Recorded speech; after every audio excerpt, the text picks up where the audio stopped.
Good evening and salutations, my GH fans. So, just a little side note. What I found really interesting today was for most people, I know most people know this, but some people don't. The guy who plays Adam, Joshua Bernard, is Maurice Bernard's son. What was interesting about today's episode was that his son's story in this segment was more interesting than Sonny's story. I I could have literally did without Sunny, Stella, and Felicia, and I forgot Lindsay. I think that's her name. I could have totally did without that and just focus more on Adam, Jocelyn, and Trina's storyline. So I found that pretty interesting. But going into his story, it was interesting seeing that more. It's more about him as far as him being in the music. Up until a point where Jocelyn and Trina decide to invite him in to sit there and listen to more music, which I muted because I rarely do music and soaps and like I just rarely do that. But it's nice to know that he has other interests. He actually has interests, um, being very self-taught and not really want to go into well, not really want to go into piano. His parents wanted him to go into piano. His dad said it was quote unquote lowbrow. So, his dad is pretty much just has a stick up his ass. And, Trina and Jocelyn's like, listen, if you want to sit there and pursue music, I say go for it. It's your life. But once again, this is one of those offbeat comments that in bit of nature is very ignorant, you know? I chastised Jocelyn not that long ago for the same thing, and they're both saying that, if you want to sit there and do it, you should do it. It's your life. But Jocelyn and Trina grew up in very loving and supportive homes with parents and that would allow them to sit there and pursue their dreams and stuff. And I don't think that they understand from Adam's point of view when he's talking, he's like, listen, I want to do this, but my parents wouldn't really fund me and stuff like that as far as me taking music lessons and I gotta be a doctor and stuff like that. It's what I have to be. It's what I have to be. Not what I wanna be, it's what I have to be. Not really picking up on the language because they don't come from his world. So even saying little things like you should sit there and pursue your passions and your dreams and stuff like that, it's not easy for everyone to do because of their circumstances and their upbringing. Now, like I said, I really didn't care for the Sunny, Felicia, and Stella scene. What he really did was talk about Mike. Sunny is donating money to the hospital because, it's what he does. He had a really rough, terrible, god awful childhood that no child should ever have to sit there and deal with. I'm sure that's part of it. Also, the other part of it is Stone and everything like that. Anyway, they talk about Mike and just yeah, that's pretty much about it. Now, the other thing that was really interesting was the Christina, Molly, and Alexis scene, and not so much as in when Molly was there, but here's the thing: I wish that Alexis would have been candid when Molly was there, as opposed to waiting when she left to sit there and really express her feelings. Um, in some ways. Now, one of the things that Alexis says is that, granted, when Molly was there, she was like, oh, I fully support it. The minute Molly was going, Christina, you sure you want to do this? You could have just said that when Molly was there. In some ways, I understand why she didn't. I already, Murray reading the comments already, but I felt like she should have been there because Molly should have really absorbed some of the stuff that Christina is going to have to be sent there dealing with. The bond that she's going to have with that child, the morning sickness, the body change, the physical changes is something that, Alexa's like, are you sure you're ready to sit there and deal with it? And of course, Christina gets defensive, saying that you don't believe in me, and I've thought about this long and hard, and I can do it, and yada yada yada yada yada. I don't know for these surrogates, if they have to sit there and go through some sort of therapy or counseling, talk to someone before they decide to actually really do this. But I feel like that's something that Christina can definitely benefit from. Now, I've talked about all the negative reasons of why this is such a bad idea. And I stand by each and every single one of them. And I'm surprised when. Jesus Christ.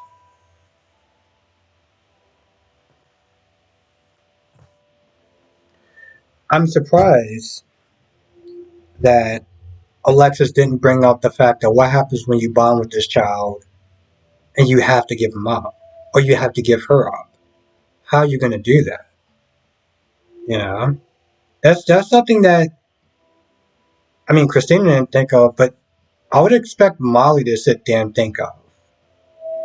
And the more people that she does talk to, I hope that somebody brings that up.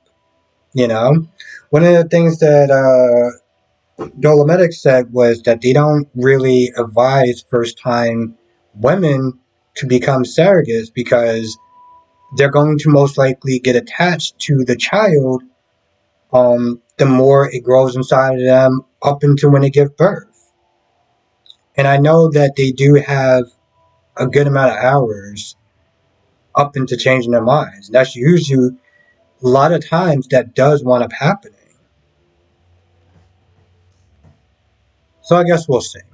But yeah, I still stand by it's just being a really awful decision that she's making. It may be with the best of intentions, but yeah.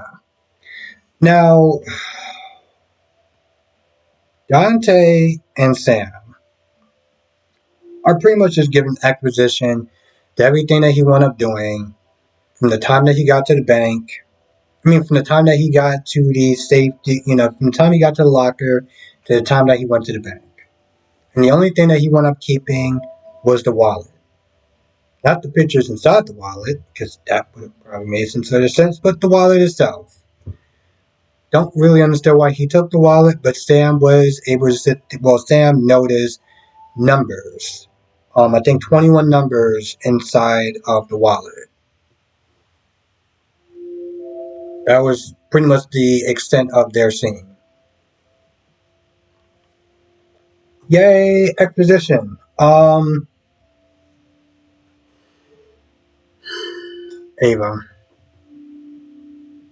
Ava, Ava, Ava, Ava, Ava, Ava, Ava.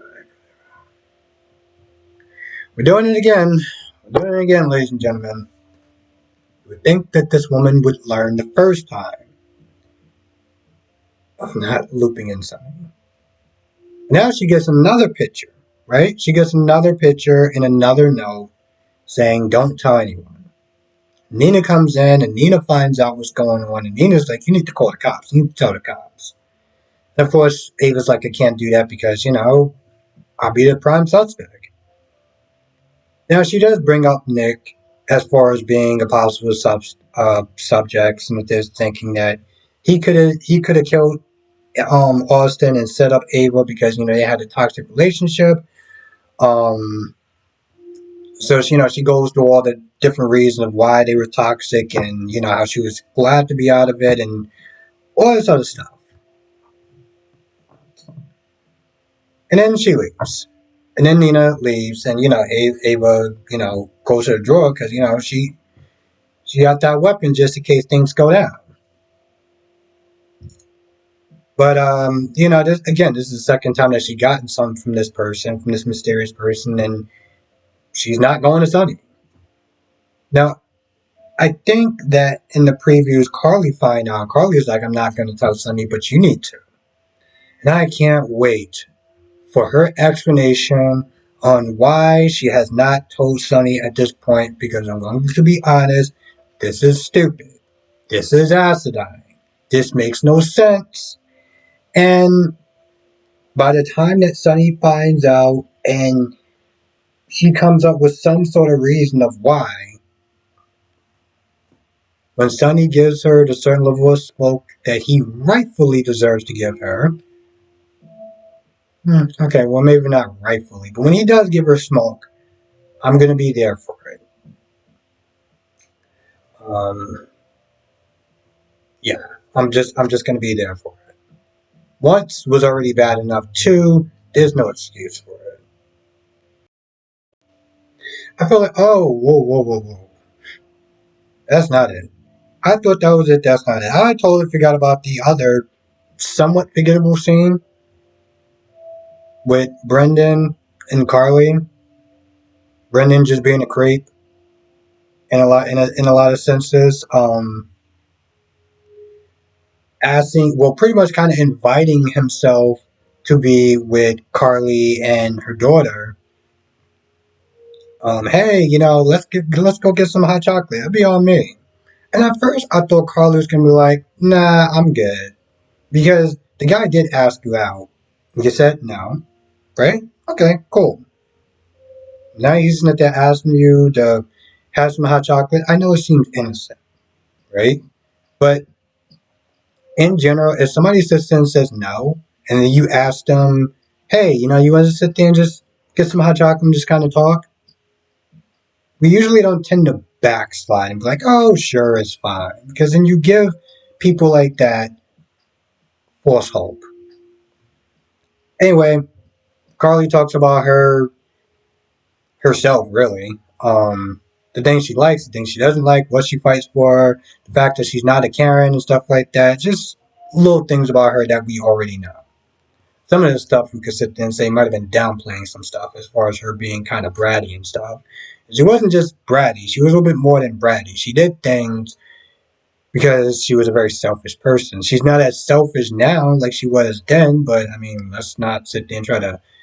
You can downplay it for this guy because he doesn't know you, but people in town, they know you weren't just selfish. If we're gonna sit there and keep it 100. I wonder what his plans is for Carly, because he's not there looking. When she left, he had that sinister look. At one point during the conversation with Dante and Sam, it almost made it seem like Dante didn't trust Sam. I mean, Dante didn't trust Anna, saying that a lot of the stuff in the '80s, it's like she kind of downplayed some of the stuff, or maybe she's revising it from mental health or something. That's not what he said, but it was like, the way he was talking, Sam was just like, do you trust Anna? I mean, he found some stuff. I think at this point he should sit there and tell Anna. He got the box for her, this way she wouldn't have to and put herself in danger. I mean, put himself in danger by doing that, but whatever. I think at this point he should probably have a conversation with Anna about this whole thing. I mean, like I said, at the end of the day, yeah, they're friends and stuff like that. He'll look out for her, but this isn't a cop case or anything like that. This isn't a police case. This is one of those things where it's like there's dangerous people that's coming after her. Certain risks that you should and you shouldn't take. Maybe this is probably one of those things where it's like this isn't your battle to fight. Just saying.